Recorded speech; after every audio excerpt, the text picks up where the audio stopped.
پہلے ایمان کو، پہلے اسلام کو، پہلے دین کو اپنے بدن پر نافذ کریں۔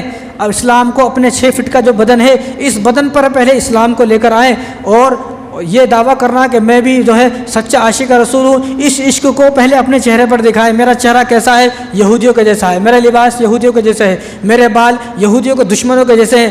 پہلے اپنے اس اسلام کو اپنے اوپر نافذ کریں۔ اپنے اوپر اگر اسلام نہیں ہے تو یہ آدمی جھوٹا ہے، یہ آدمی بالکل جھوٹا ہے۔ کہ بال ہمارے کیسے ہیں؟ آج کسی کی سر اٹھا کر دیکھ لے، حضور صلی اللہ علیہ وسلم نے ارشاد فرمایا ہے قضا کرنے سے، یہ بخاری کی روایت ہے، حضور نے قضا کرنے سے منع فرمایا، کوئی آدمی قضا نہ کرے۔ یہ طریقہ یہودیوں کا طریقہ ہے۔ قضا کیا مطلب؟ یہاں سے بڑے بال پیچھے سے پورے کٹا دیے، اس کو قضا بولتے ہیں۔ تو تم لوگ تو حضور کی بات نہیں مان رہے۔ حضور نے ارشاد فرمایا کہ داڑھی رکھو، تو تم لوگ تو جو حضور کی بات نہیں مان رہے۔ اور حضور اللہ تبارک و تعالیٰ حضور کے بارے میں ارشاد فرما رہے ہیں وما آتاکم الرسول فخذوا وما نہاکم عنہ فانتہوا، کہ جس چیز کا حکم تمہیں اللہ کے نبی کریں، میرے نبی تمہیں جس چیز کا حکم کریں تم اس کو کرو، اور جس کام سے جس چیز سے تمہیں روکیں اس سے رک جاؤ۔ اور حضور نے ارشاد فرمایا کہ داڑھی کو بڑھاؤ اور مونچھوں کو کٹواؤ۔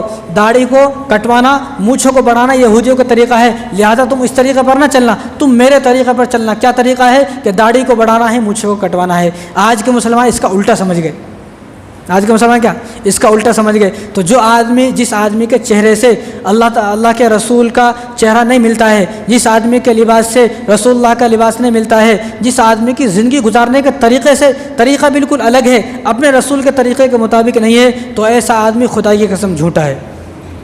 ایسا آدمی کہتا رہے کہ میں بھی عاشق رسول ہوں، لیکن عاشق رسول نہیں ہے۔ اگر سچا عاشق رسول ہے تو سود کے کاروبار کیوں ہو رہے ہیں؟ سچا عاشق رسول ہے تو رشوت کیوں لی جا رہی ہے؟ سچا عاشق رسول ہے تو جھوٹ کیوں بولتا ہے؟ سچا عاشق رسول ہے تو دھوکہ کیوں دیتا ہے؟ سچا عاشق رسول ہے تو والدین کی نافرمانی کیوں ہے؟ اپنے بڑوں کی بے ادبی کیوں ہے؟ بے حیائی کیوں ہے؟ گھر میں بے شرمی کیوں ہے؟ گھر میں پورا گھر بے پردگی سے آوارہ ایسے گھوم رہے ہیں، یہ سب کیوں ہے؟ اگر سچا عاشق رسول ہے تو اسی طرز پر گزارے گا زندگی کو جس طرح کو رسول اللہ صلی اللہ علیہ وسلم بتا کر گئے ہیں۔ حالانکہ اپنے نبی کے بارے میں تک نہیں معلوم، جس کو اپنے نبی کے بارے میں بھی نہیں معلوم ہے کہ یہ کیسا عاشق رسول ہے۔ علامہ ابن قیم الجوزی رحمۃ اللہ علیہ نے فرمایا کہ سیرت کو جاننا ہر مسلمان پر فرض عین ہے۔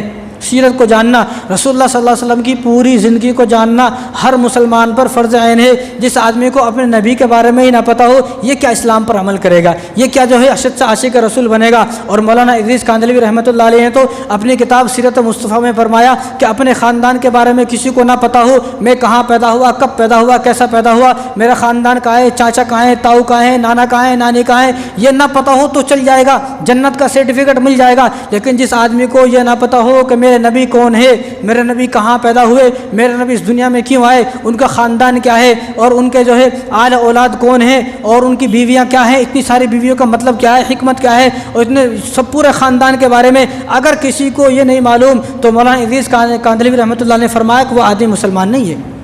وہ آدمی مسلمان نہیں، اپنے خاندان کے بارے میں نہیں پتہ، جنت مل جائے گی۔ اگر نبی کے بارے میں بھی نہیں پتہ تو جنت نہیں ملے گی۔ کیوں؟ کیونکہ کسی نبی کی زندگی محفوظ نہیں ہے۔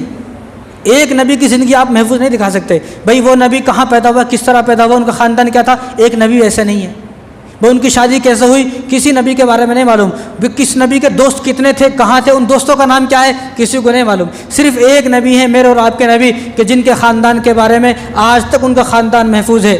کتابوں میں ان کے خاندان کے بارے میں محفوظ ہے نہیں ہے، ان کی شادیاں محفوظ ہیں، ان کے بچے محفوظ ہیں، ان کے طور و طریقے، اخلاق اور عادت، بیوی کے ساتھ حسن سلوک، بچوں کے ساتھ کیسا حسن سلوک، پوری زندگی محفوظ ہے۔ کیوں محفوظ ہے؟ یہ اس لیے محفوظ ہے تاکہ تم اس پر عمل کرو، تاکہ اس زندگی سے اپنی زندگی کو جو ہے جوڑے اور اپنی زندگی کو اسی طرح گزارے۔ اسی لیے اللہ تبارک و تعالیٰ نے محفوظ کیے ہیں۔ تو جو عاشق رسول کا دعویٰ کرتے ہیں، میں تو ان سے کہنا چاہتا ہوں کہ کبھی لسٹ بنائیں، کبھی اپنے گھر میں رات کو بیٹھیں، لسٹ بنائیں، فہرست بنائیں کہ میں ایک دن میں کتنی سنتوں کو میں عمل نہیں کرتا اور کتنی سنتوں کو میں نے پامال کر دیا ہے اور کتنی سنتوں کو میں نے چھوڑ دیا۔ کبھی لسٹ بنائیں، کبھی گھر میں بیٹھیں، فہرست بنائیں اپنے بارے میں۔